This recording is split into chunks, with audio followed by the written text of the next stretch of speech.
Please pray with me. May the words of my mouth and the meditations on all our hearts be acceptable to you, O Lord, our rock and our Redeemer. Amen. Amen. Today I'm going to introduce you to three characters who at first glance have very little in common. First, Ahsoka Tano, who the Star Wars fan among us might know as the former Padawan of Anakin Skywalker, disgraced and expelled former member of the Jedi Order, and skillful ally to the Resistance forces. To those who are not Star Wars fans, I promise this entire sermon will not be about Star Wars. I will also introduce you to Alexamenos, the Faithful, who appears in graffiti found on the Palatine Hill in Rome. And it appears to be one of the earliest depictions. Alexamenos appears in one of the earliest depictions, maybe the earliest depiction of the crucified Messiah. The third individual we'll look at today is Dorothy Day, 20th century journalist and activist, founder of the Catholic worker movement, who is known for her pacifism, her defense of the poor, and her unrelenting devotion to Christ.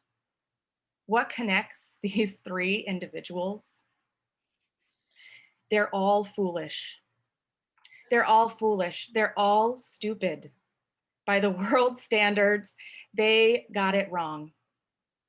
Ahsoka Tano rejects both the wisdom of the Jedi and opposes the apparent strength of the Sith.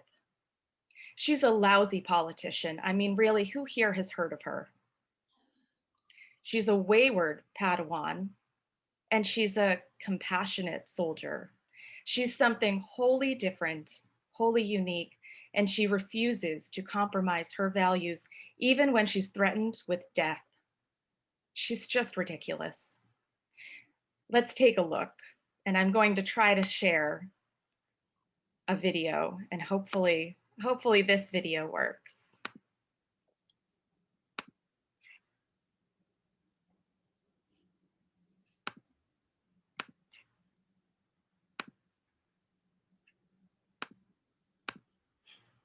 Give me a shout if you can see my screen. Yes, and you're sharing it with it. Awesome. Okay. Ahsoka Tano. It was foretold that you would be here. Our long-awaited meeting has come at last. I'm glad I gave you something to look forward to. We need not be adversaries. The Emperor will show you mercy if you tell me where the remaining Jedi can be found. There are no Jedi. You and your Inquisitors have seen to that. Perhaps this child will confess what you will not. I was beginning to believe I knew who you were behind that mask. But it's impossible.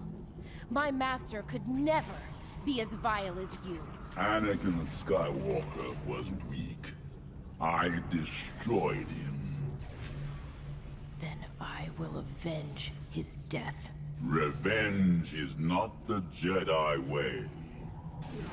I am no Jedi.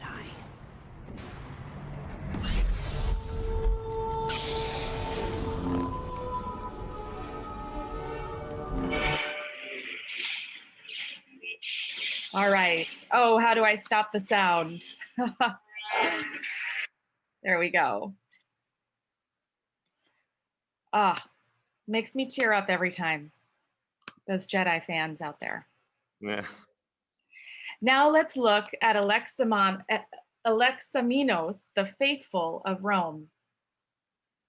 Alexamenos lives just 1 or 2 centuries after Paul sent his letter to Corinthians, the same letter that we read today, that Fiona read so well for us today.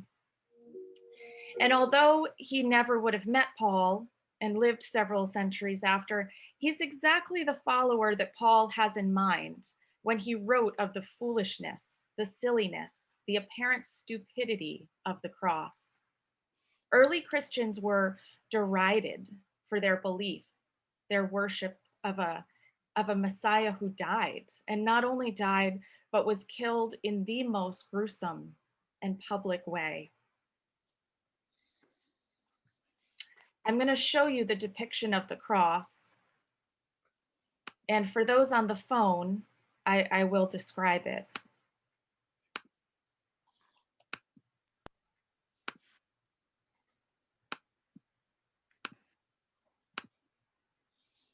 Is everyone able to see this? This is Alexamenos worshiping his God.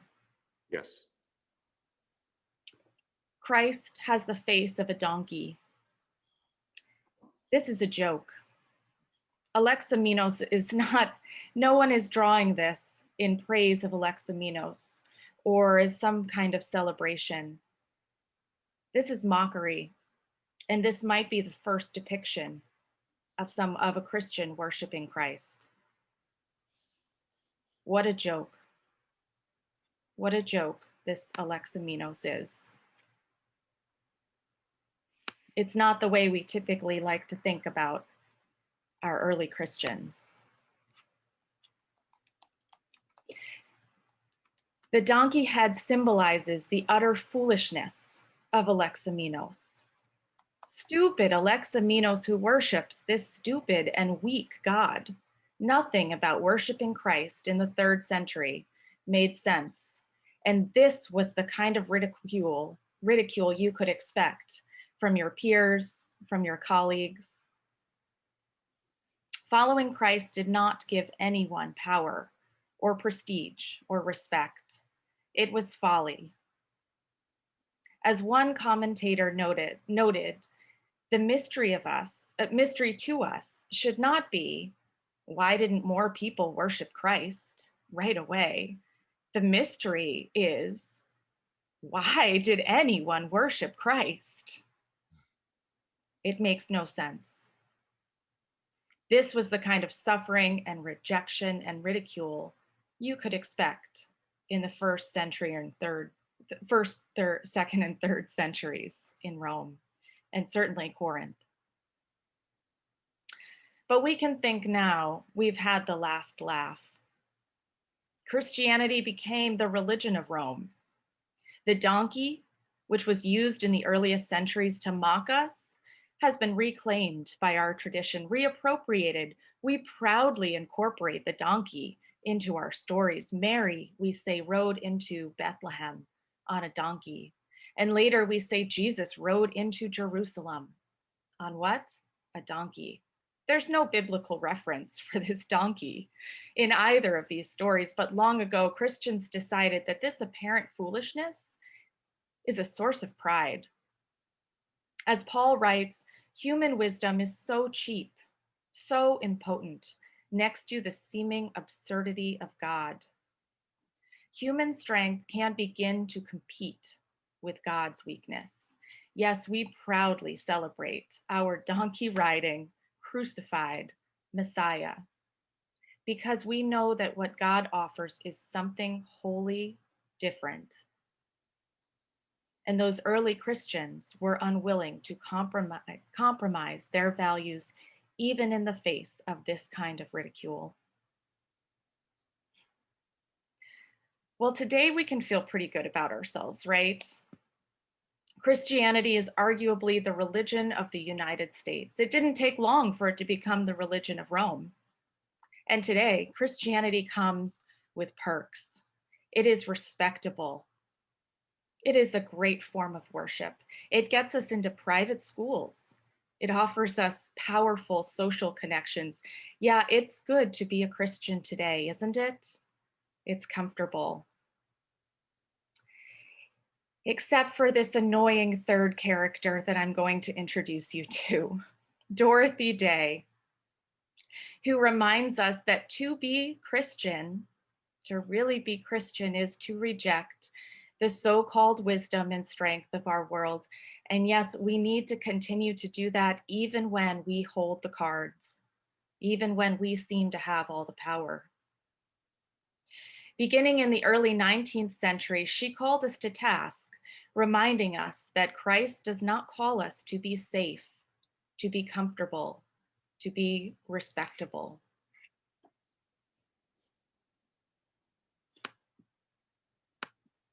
Let me show you some of what Dorothy Day has to say.